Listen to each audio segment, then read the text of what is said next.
The right one is a maid holding a baby, while the right one maybe is a soldier with the sword. It's holding a fan. Yeah, both of them are the Western Asians, but wearing the hanfu. Yeah, symbolizing the integration of the Chinese and the Western region cultures. Hey yo, pack your bags and follow the tracks. Open your minds and try new things, man. Hey there! Welcome to Hangzhou Youthcast. We're here to bring you the coolest stories. Listen to the ideas of international youth. Coming to the realm of global youth cultural exchanges. It's Hangzhou Youthcast. It's Hangzhou Youthcast. Hey guys, welcome back to Hangzhou Youthcast. This is Benchi on the mic. So today is a special episode for museum. And I'm so happy to have my two friends here, which is also museum experts. So this one, welcome Eamon. Hello again, I'm Eamon from Morocco. I study here in Hangzhou and I like to go visiting museums, so I'm here today, I guess. Yeah. Yeah? Hey, so last time I saw you was in a forum. Yeah, Also a museum forum, right? Museum Forum. Wait, let's say the name. Let's try to say the name. That's third. Third, right? Okay. Yeah. Third UNESCO high level international forum for museums. Okay, let's go. Okay, good to see you again, bro. Thank you so much for Hillary to explain that for me. So also we welcome Hillary here. Hello guys, I'm Hillary from China, and now I'm working as an English-speaking museum guide at Hangzhou Museum. Yeah. I'm so happy, because last time I went to Hangzhou Museum, and I also because I went there with some of my foreign friends. They are curious about the relics, and I saw one of the English-speaking guide that they helped me to explain the relic for me. Okay. And finally, I have a real English speaking guide here. Welcome, Hillary. Welcome. Doing this episode, I'm really nervous. I'm very, very nervous. Because I'm not somebody who really into museums. Actually, I think except for work opportunities or I really got to do some research or I will not step into any museum. So, nervous, and I also looking for more knowledge to get into my head. And because before I do this, I always I just heard a sentence on internet. It says if you want to know a city better, just go to the museum. So do you agree with that? Yeah, that makes sense. Sense. Like each city maybe has some cultural heritage, and it can directly display that into from the museums. You can go around the city and experience the city's cultural heritage, like food, buildings, people, but the museum will directly show you, look, in 19 blah blah blah there was this, and that's why the people are doing this. Oh, look, this is what happened in this city, and that's why it's made this way. That's why everywhere you see some blue building or something like that. Yeah, some museums that's pretty accurate. Yeah. Yes, it's the best choice for appreciating a city's history and culture by visiting the museum. Yeah. So you as a foreign friend here, you also do the same thing in China, in Hangzhou, right? Of course. So can I say just you are visiting the museums with questions to the city, right? Yeah. Like, because every city has its own charm. We are in one country, but every city you go has its charm. For example, Hangzhou is all about modern things with the Black Myth Wukong Museum, right? Yes. And the Liangzhu Museum with AI and VR, and the Hangzhou Museum that's implementing those things too. So yeah, that's completely true, I would say. And also you would go to other cities like maybe Chongqing or the city with the Ibn Battuta statue. What was it? Quanzhou. Quanzhou museums are like very historical, very very like history and focused on that. And maybe the Chongqing museums are like very artistic, because Chongqing is one of the few cities that allows graffitis and like free arts. And yeah. So all these questions, maybe some of them can be explained by Hillary, right? Okay. Because I know you're a English guide working in museum. So, I wonder how long have you been working on this? Actually, I have working as an English-speaking museum guide for about 3 to 4 years. Yeah. So I also wonder why you chose to be an English guide in museum? I chose this job because I'm passionate for the culture and language. For myself, this job can inspire my curiosity and desire for the history and culture. When I exploring the interesting stories behind the cultural relics, it seems like I travel back to the ancient times, talking with the people in the past, and even myself. And it's such a wonderful feeling. And as the saying goes, only by understanding where we came from, can we know where we are going and how to get there. 说得好， That reminds me a Chinese like an Asian sentence, which is 教学相长也. It means, do you know that? I can understand the meaning, like like to learn something, you teach people, so something like that, right? Yeah, I mean, when you're teaching, you're also learning. Learn, Yes. yeah, of course. Oh my god, Chinese is getting better, bro. Alright. Yes, and I also wonder, is there any funny moment or interesting moment when you're explaining all these to the visitors? And by the way, is there young visitors? Most of them are not young people. Yeah. Oh. Yeah. I'd like to share my stories, my experience when I worked in the China National Museum. Yeah, thanks to the G20 summit was held in Hangzhou, I received the First Lady of Argentina, Turkey, and I still remember that the First Lady of Argentina, she is an excellent textile entrepreneur and was very interested in the techniques of the tie-dyeing, silk weaving, while the First Lady of Turkey, she had experience in the sericulture and silk reeling. Yeah, and during my work in the International Information Center, I assisted the director in the preparation of a symposium and exhibition for the Sino-French silk year. And we signed a cooperation agreement with the Lyon Textile Museum. The symposium was supposed to be held in Lyon because it used to be the center of the European silk design and production from the 17th to 18th century. And but unfortunately, due to the financial problems, the Lyon Textile Museum was about to be closed, and the director would also resign.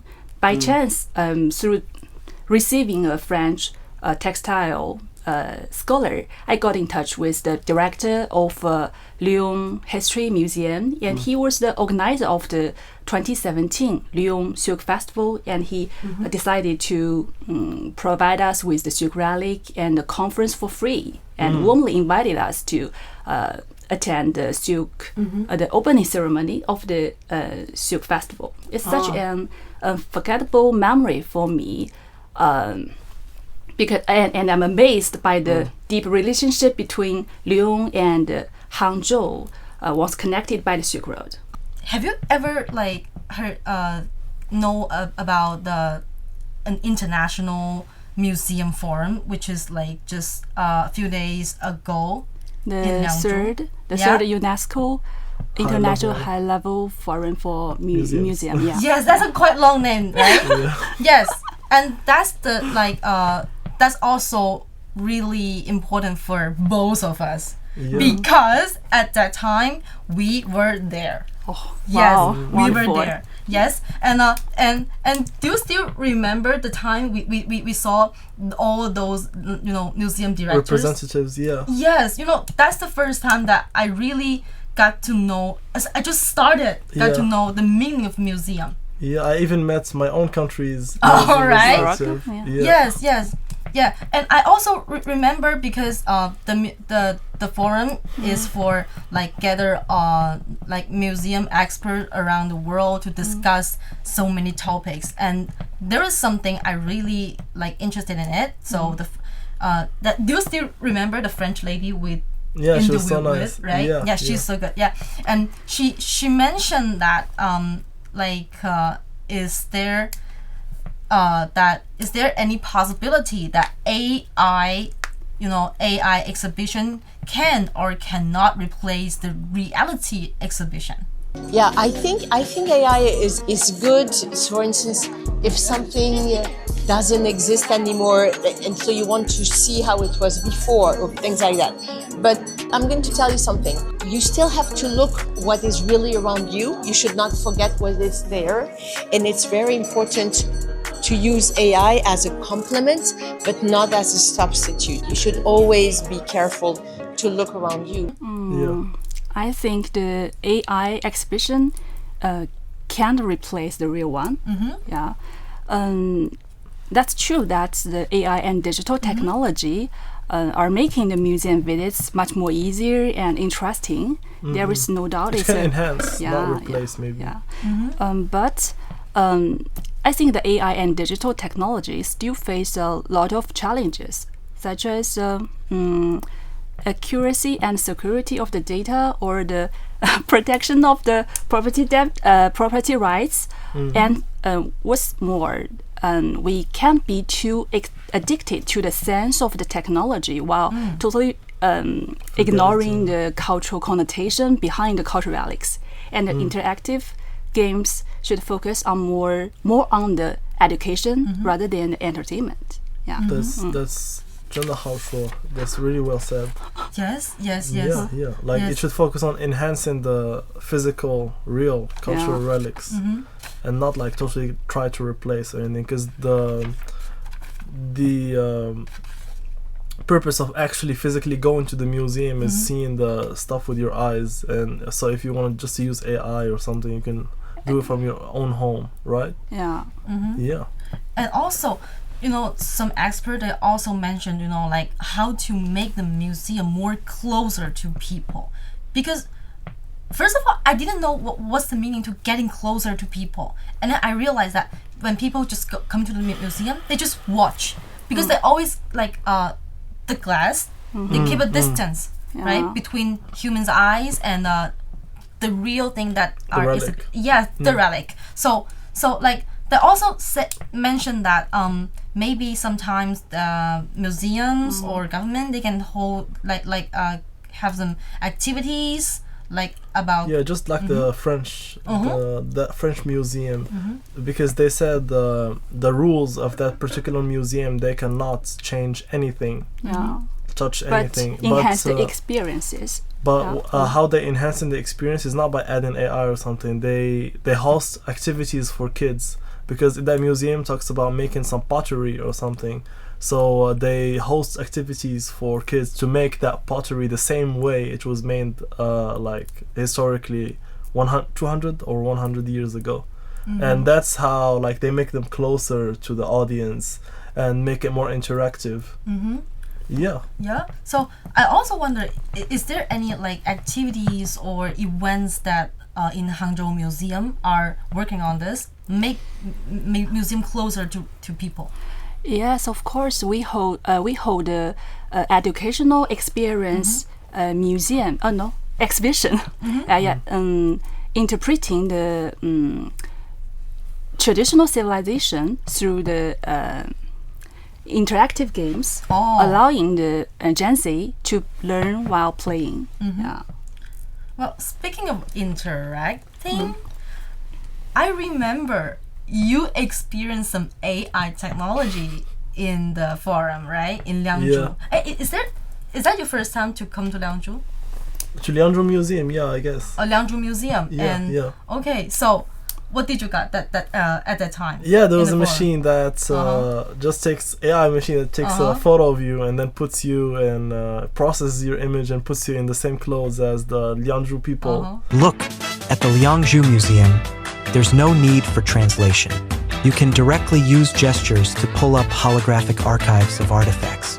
With an AR headset, the symbols from 5,000 years ago become a universally understood language. With cultural heritage and technological support, no wonder this AR headset, developed locally in Hangzhou, is being praised by museum directors. As for artificial intelligence, our museums are also making many attempts, such as this Liangzhu Ancestors AI face swap generator dot. Look, so it looks like it generated my AI avatar with a Liangzhu outfit. Now they have AI in museums. Like historically, let me show you. Come on, come on. I mean, they got an idea. They got an idea. You gotta appreciate the idea. You know, it's like Asian costume. Yeah, it's in customs. You know, the first time the first glance at this photo. Yeah. Chinese Zorro. Zorro. Yeah. Maybe next time you're going to like. Yeah. See this. Okay. So, do you have any special feeling on this forum? Because I also know that you took a video and like a vlog, and you also interviewed so many experts there. Yeah. The experts were nice. They were all giving me a glance into the world of museums. Some of them were managers of museums. Some of them were like general employees that like oversee a lot of museums, all Europe, like that. Scotland, maybe, I think. Scandinavian country, anyway. And my own country's museum manager, I told him, yo, where are the museums in Morocco? I've never seen. My city doesn't have any. Come on. Come on, make some museum. And he told me like, yeah, just like you said, the museums are in the cities that have some historical like culture, and the museums in those cities are exactly like that, about the culture that happened in that city. But yeah, I got a lot of insights on what they try to accomplish, and they're really passionate people, and they have a lot to say about their own like culture and museums, like especially the South America. They are like lately trying so hard to appeal to the youth and raise a new generation of educated and polite people. So also they're doing that from educational background through museums, exactly. And yeah, that's one role museums can play in society. Yes, like they're trying to do more in education. Yes, and that's good. And they really focus on education for the youth. Yes. So, you know, speaking of souvenir, I also see Hillary also like just bring some souvenirs, right? Yes, because of course. Just in front of me. So what's these you can two? practice some explaining.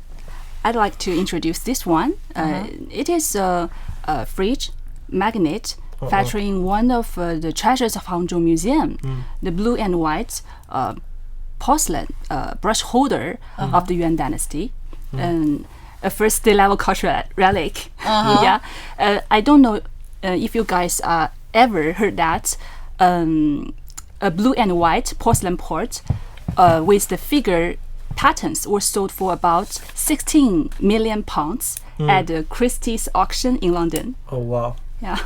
It's evident that how precious the blue and white porcelain of the Yuan Dynasty is. However, in Chinese traditional culture, the color green has been always regarded as the noble color. So why they use Jade. the color blue for this one? That's because of the cultural exchanges. And also because of the available materials at that time, isn't it? Suma li qing. Yeah. You mean? Yes, the available materials, and this blue and white made its way all over the world. So any porcelain that blue and white is actually called China, isn't it? Yes, I think it's a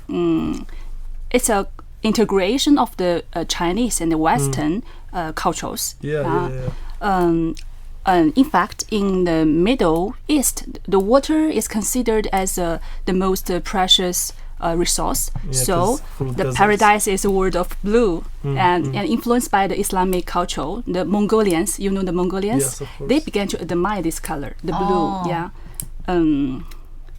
And nowadays we can see the blue and white porcelain. The blue and Everywhere. white widely used to decorate our daily lives, such as the such as this package of the 霸王别姬, the blue and white, Looks very And- majestic. and also the fashion on the Very runway. majestic.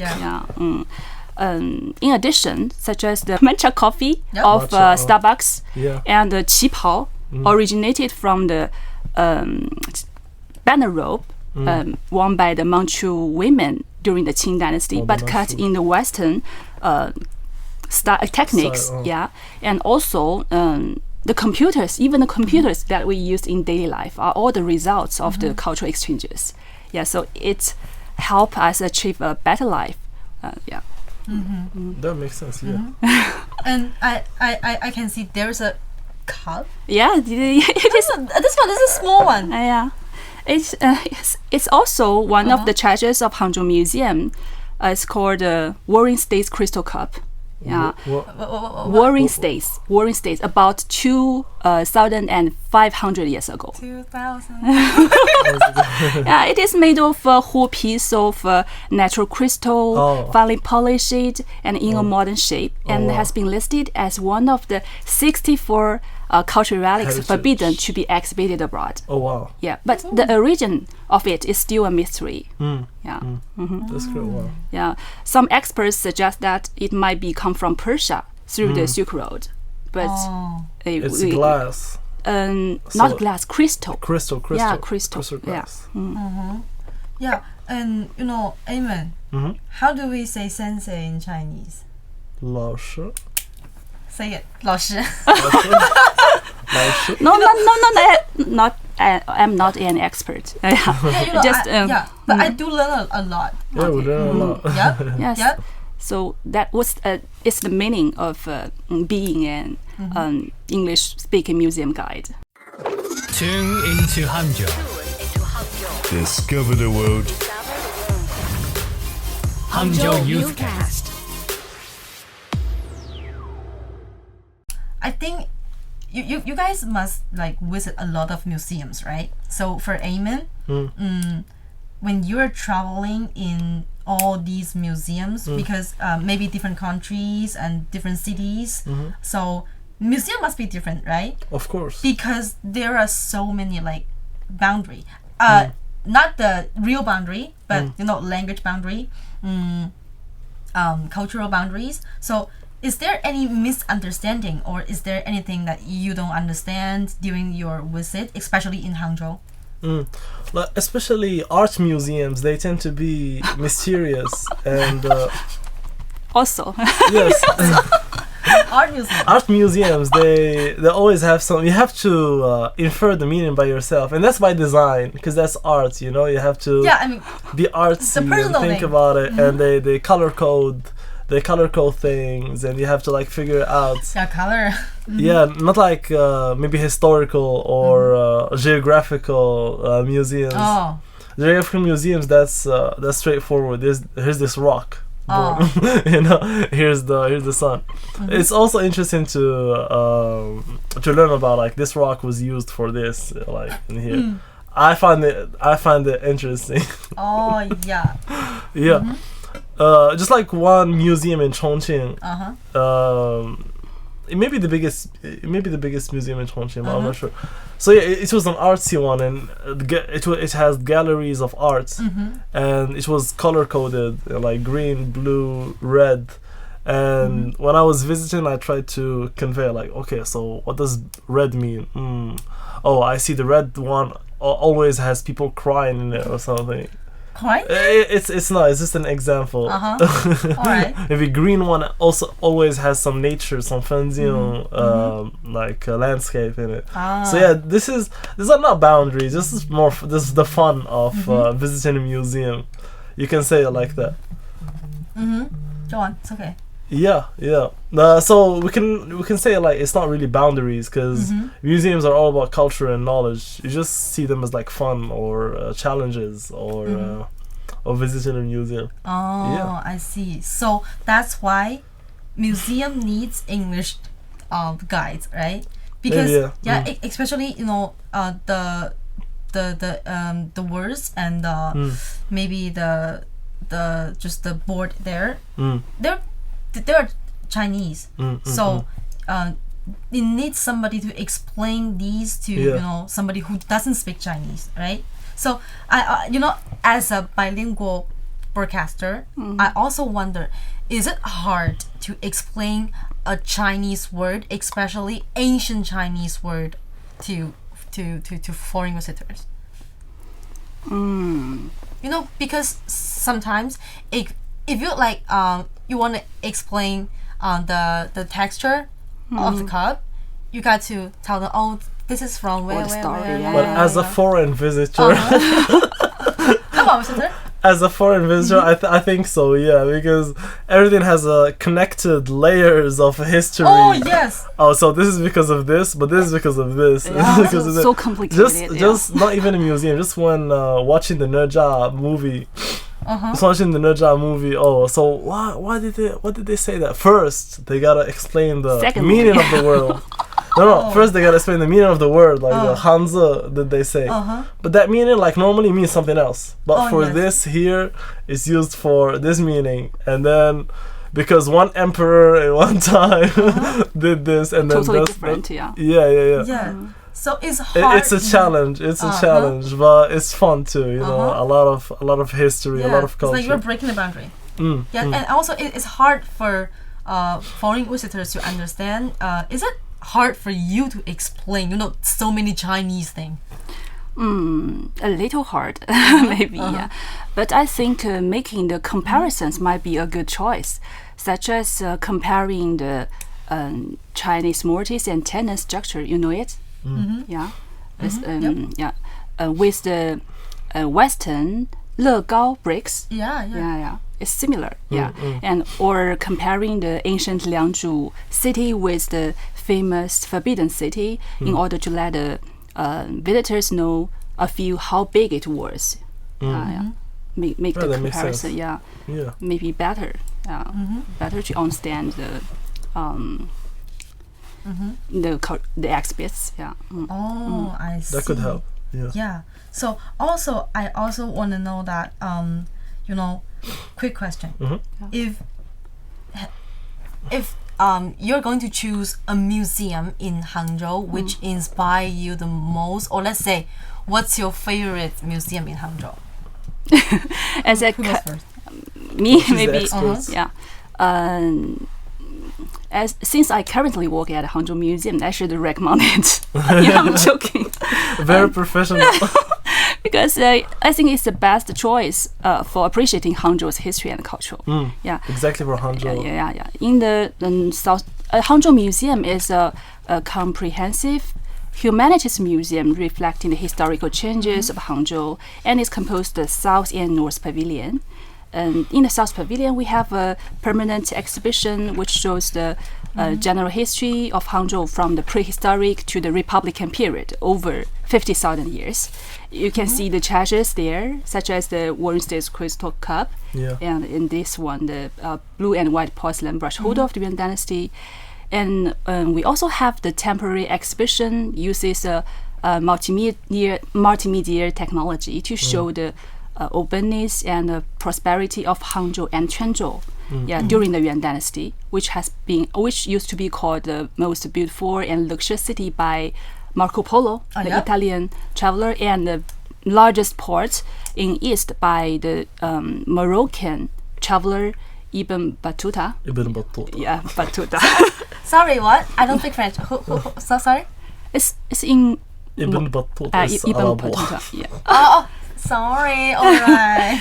He once arrived in Quanzhou and traveled along the Silk Road to Hangzhou in 1348. And 1348. Yes, wow. Which was considered as the largest city he had ever seen. Hangzhou, Hangzou. And he also visited the beautiful West Lake. And living. I hope the Chinese people treated him well, just like they treat me, just like they're treating me now.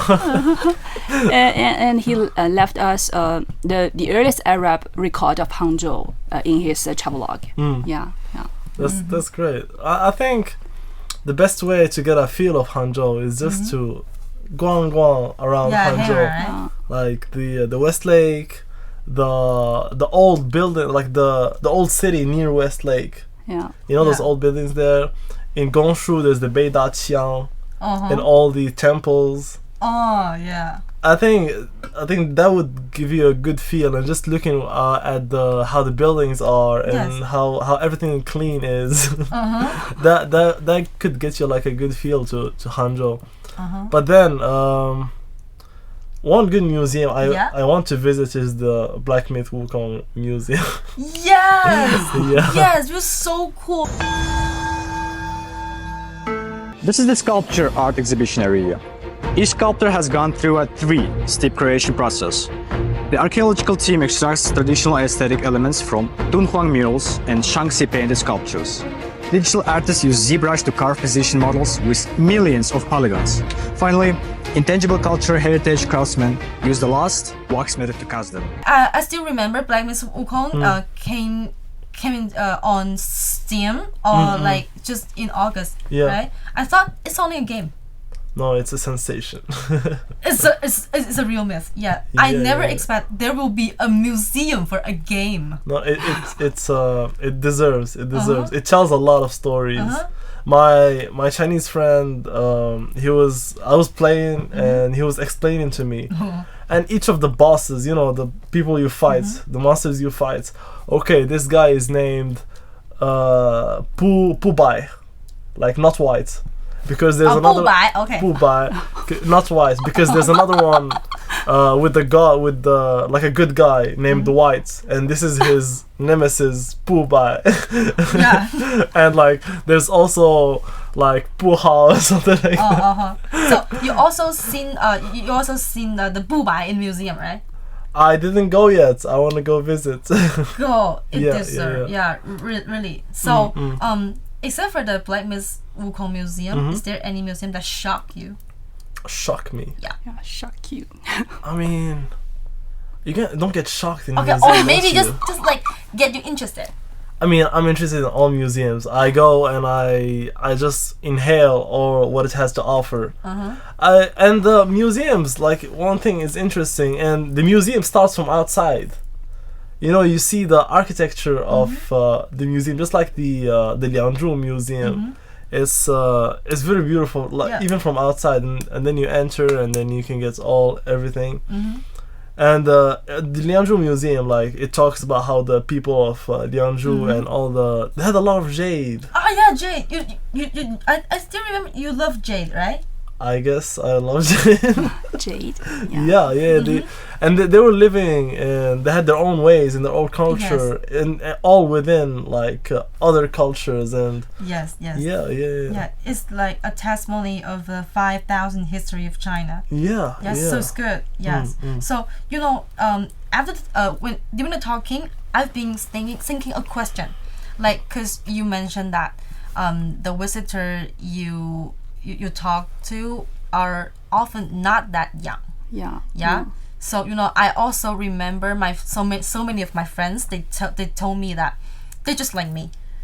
If they won't go to museum except for work opportunities, or they really got something really interested to see. For example, like in the Gugong Museum in Beijing. Yeah, there are so many history about the emperor or something. So I also wonder how do you think museums should do, or what are they doing to attract more young people to go inside? Maybe. I guess you're going to talk about sticker, right? Yes, the funny stickers. Yes, that's what I'm going to say. You know, sometimes when I got interested in a museum, it's from sticker. Yes, because some relic Attracted to cute things. attention. Yes. Yeah. I still remember a hit sticker among young people is 无语菩萨, which is speechless Buddha. Oh. Have you seen that? Widely used by the young people on WeChat. Yeah. Yes. And I also know that in Hangzhou Museum, there are also stickers, right? Yes, we Like- have the similar funny stickers. Yeah. I'd like to introduce some of them to you guys. And let's take a look at this one, featuring one of the treasures of the China National Secret Museum. It's a dragon robe of the Qing Dynasty and worn by a little prince in the summer. As we know, the emperor is the ruler of a country and with a broad mind. And so we named this robe 格局打开, taking the meaning of broad-minded. You get it? Yeah, open-minded. Open-minded. And Explaining Chinese now. and the second one, featuring one of the treasures of maybe Xiaoshan Museum. Oh. Yeah. And as we can see, the right one is a maid holding a baby, while the right one maybe is a soldier with the sword. It's holding a fan. Yeah, both of them are the Western Asians, but wearing the hanfu. Symbolizing the integration of the Chinese and the Western region cultures. In Chinese, we use the 女 to represent the female, while use the 子 to represent the male. And the combination of the 女 and 子 is 好, taking the meaning of good. Satisfying. Yes. Yes, I think It's good. they are popular among the young generation on WeChat. Yes. And I also have like a special memory of this. Can I have this? Yes, thank you. Okay. This one, 格局打开. Because I really saw this in the China Silk Museum in Hangzhou, right? Yes, I was pretty shocked because, bro, it has an online museum. Yeah, they cherish the people, what the people are thinking. Yes, which means it has a lot of museum resources. So you can see not only the Silk Museum in China, you can also see a lot of other museums along the Silk Road. I think that's wonderful because I just sitting in sofa and then I can see a lot of museum things. It's good. Great. Yeah. Yeah. It's great. So I have a question. So what do you think museum in like 50 years ago or maybe longer will be like? I hope they will say the same. I hope they will say the same because they should portray history and stay physical and give you exactly the relics that was there hundreds of years ago. So that's exactly what they're doing now. Maybe and of course preserve that artistic feel and everything. I do hope they stay the same and not too much like digitalization or like VR or something. Yes, because thing changes. Yeah, of course. And also May 18th is International Museum Day. And every year it has a different topic, and this year the topic is the future of museum in rapidly changing communities. Yes. So I also wonder what does Hillary think that what will museum be in 2050? Let me think for a while. My dream museum for 2050 might maybe installed with the scent diffuser in the scent diffuser. Yeah, scent diffuser. In each exhibition area, when the visitors approach the exhibits, the specific scent could be released as needed. For example, when we get close to the gentleman tours, we could smell the scent of the trees, plants, and rocks from the turtle cave where it was unearthed. And when we when approaching the earth canoe found in China, we can smell the scent of the seawater, the pine wood, or the burning fire. When we get close to this blue and white brushwood of the Yuan Dynasty, the scent of the firewood from the Jingdezhen kiln would be released. And when we went near the ancient seawall, the salty scent of the Qiantang River could be smelled. And each scent corresponds to the historical time and space of the cultural relic, and so as to enhance the emotional connection between the visitors and the exhibits.